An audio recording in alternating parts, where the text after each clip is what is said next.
Graça e paz, irmãos. Esse é o 8º vídeo da nossa revisão dos capítulos de Marcos. Como eu já falei, vou falar de novo. Quem perdeu as aulas está perdendo muito. Cada professor fez uma exposição muito abençoada, que edificou muito a nossa vida. E quem sou eu para fazer em 5 minutos essa revisão? Mas estou aqui. Vamos lá. Capítulo 6 agora. Jesus prega em Nazaré, de onde ele é. Lembra que ele é galileu, dessa região dos incultos, e aí ele tá lá pregando numa sinagoga que ele tá ensinando, e algumas pessoas falam assim: nossa, fica maravilhada, mas olha, ele fala coisas muito sábias. Mas quem é essa pessoa? Aí outros viram e falam assim: ah, não, mas esse é Jesus, aquele carpinteiro que fala isso. E aí começam a tirar a honra de Jesus por saber quem é aquele filho de Maria, de José, aquele ali, né? E às vezes a gente faz isso também com os nossos. Quando é um culto que vem uma pessoa de fora, às vezes o culto lota, né? Vem uma banda. E os nossos mesmo, não, aquele ali que a gente já conhece, né? Aquela pessoa que a gente sabe a história de vida dela, que às vezes a gente valoriza muito pouco essa história de vida. Né? Por exemplo, se fosse eu falar, nossa, mas aquela Betânia que eu já vi fazendo isso, fazendo aquilo, né? E a gente precisa valorizar também os nossos. É claro que Jesus não teve pecado, né? Então a história dele é uma história sem pecado, diferente das nossas histórias, onde a gente tem méritos e deméritos, né? Mas apesar de tudo, somos pessoas que estamos passando por processos por meio de Cristo Jesus. Então vamos valorizar os nossos, né? Para que os nossos profetas tenham honra na nossa casa. Muito bem. E aí Jesus dá a instrução para os 12, divide eles para saírem pregando. Jesus já tinha dado autoridade para eles para pregar, para expelir demônios. E agora no versículo 14 do capítulo 6, a gente tem a morte de João Batista. Herodes pai tinha alguns filhos, e dentre eles Herodes Antipas e Herodes Filipe. A Herodias era mulher de Herodes Filipe, mas ela se envolve numa relação adúltera com Herodes Antipas e ela passa a ficar com ele. Bom, João Batista, ele veio para pregar arrependimento. E aí ele confronta essa relação adúltera de Herodias. E aí no versículo 19 diz que ela odiava e queria matá-lo, mas não podia. Tá. Nessa história, o que a Bíblia diz? Bom, um dia numa festa, Herodias dança maravilhosamente bem, agrada o rei, agrada os convidados. E aí, como um presente, Herodes diz: faça algum pedido. O Herodes, que agora é seu marido, faça um pedido que eu vou realizar. Ela diz: eu quero. Ela vai consulta sua mãe, e sua mãe dá o conselho de que peça a morte de João Batista. Ela pede a cabeça de João Batista num prato. O Herodes, que teve que matar, se entristece, mas consente nessa morte e dá o presente à sua esposa. Muito bem. O que a gente aprende com essa história? 3 coisas. Versículo 20.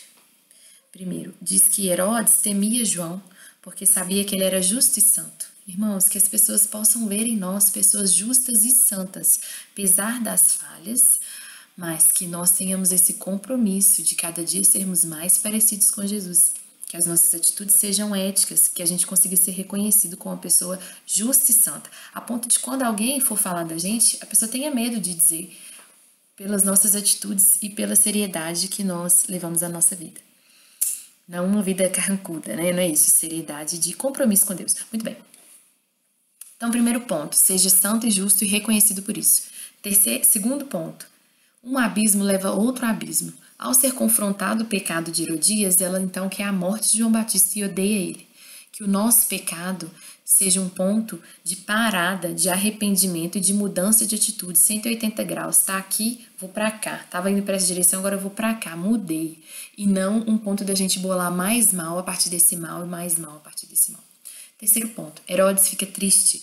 A Bíblia fala no versículo 26 que ele se entristeceu profundamente. Mas por causa do juramento ele vai lá e consente nessa morte de João Batista. Então, irmãos, entristecer pelo pecado é muito pouco. A gente tem um conjunto ali das bem-aventuranças e uma delas é felizes os que choram porque serão consolados.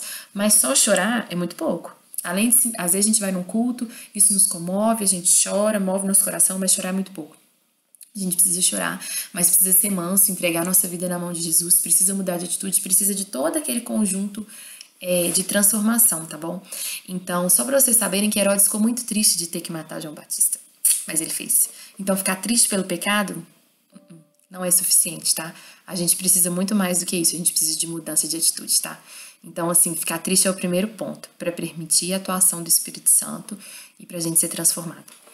Finalizando, a gente tem a primeira multiplicação dos pães e dos peixes ali. E aí eu queria destacar, vou passar uns minutinhos nesse vídeo, dos 5 minutos, o tanto que pra mim esse texto remete, eu acho que eu já escutei isso também, se não me engano foi na BU, o Salmo 23. Por quê? Porque Jesus, ele vê a multidão, ele tá saindo para descansar, mas ele vê a multidão como ovelhas que não têm pastor, que também está escrito lá em Jeremias 56, remetindo a Israel sem Deus como ovelhas sem pastor. Bom, e aí Jesus, então, ele é o pastor, não é isso? Ele é o nosso pastor e nada nos faltará. Bom, então ele ensina essas ovelhas e aí chega uma hora que o povo fala assim, ó, não tem o que comer, vamos mandar todo mundo embora. Jesus fala assim, dai-lhes vós mesmos de comer. Ou seja, quando a gente notar uma necessidade, nós podemos ser agentes para o milagre de Deus. O milagre vem de Deus, a transformação dos pães e peixes, a multiplicação veio de Deus. Mas eles poderiam ali e foram usados como instrumento, então se disponha para ser esses instrumentos na mão de Deus. E aí no versículo 39 diz que Jesus fez com que eles sentassem na relva verde, porque ele me guia para pastos verdejantes, onde eu tenho esperança. E ali, então, o milagre aconteceu por quê? Porque ele é o pastor e nada faltará, ele supre todas as necessidades. Muitas pessoas, então, se alimentaram ali e o milagre foi feito. Depois, Jesus fica sozinho, vai orar e manda os discípulos de novo no barco. De novo, tem uma tempestade ali e o mar está revolto. E aí a Bíblia diz no versículo 48 desse capítulo 6 que Jesus viu a dificuldade deles e foi até eles. Aí eles se assustam achando que é um fantasma, mas Jesus diz que é ele, Jesus acalma o mar porque ele é o Senhor sobre a natureza, ele é o Senhor sobre tudo, ele é o Senhor sobre a nossa vida. Mas eu queria destacar que no versículo 48 fala que vendo-os com dificuldade de remar, então Jesus vai ao encontro porque vê que os discípulos estão com dificuldade. Irmãos, o Senhor nos vê na nossa dificuldade e Ele vem também ao nosso encontro. Então, Ele nos assiste também na nossa dificuldade, assim como Ele fez com os discípulos. Beijos.